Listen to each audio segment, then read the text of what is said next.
En 1944, nous sommes toujours en pleine Seconde Guerre mondiale, mais Allemands et Japonais reculent. Du côté de la guerre du Pacifique, les Japonais ont bien lancé l'opération Ichigo en Chine, qui est une grande victoire.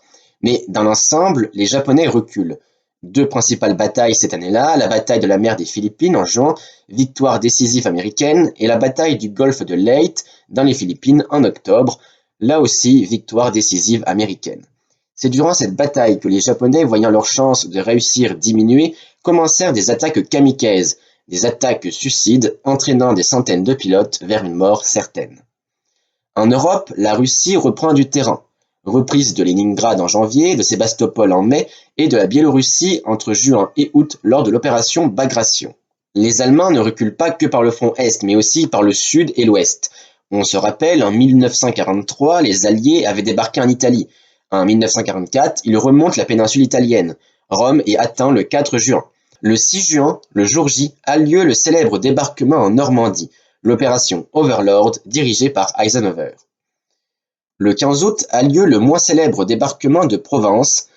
Le débarquement porte ses fruits. Le 25 août, Paris est libéré. Grand moment de fête, mais aussi de représailles contre des collaborateurs présumés. 9000 Français sont ainsi exécutés. Le 3 septembre, Bruxelles est libérée et Aix-la-Chapelle est prise en octobre. Les Allemands reculent rapidement, mais Hitler n'a pas dit son dernier mot. Des fusées V1 et V2, premiers missiles balistiques, sont lancés sur Londres principalement, ce qui causa de nombreux dégâts civils, mais n'eut pas l'effet espéré par le Führer. Enfin, en décembre, les Allemands lancèrent une offensive surprise dans les Ardennes. Dernière carte allemande, c'est la bataille des Ardennes qui prend fin en 1945, donc on en reparlera la prochaine fois. En dehors de la guerre, en 1944, Franklin Delano Roosevelt est réélu une 4e fois d'affilée au poste de président des États-Unis. C'est aussi cette année-là que le droit de vote est accordé aux femmes en France.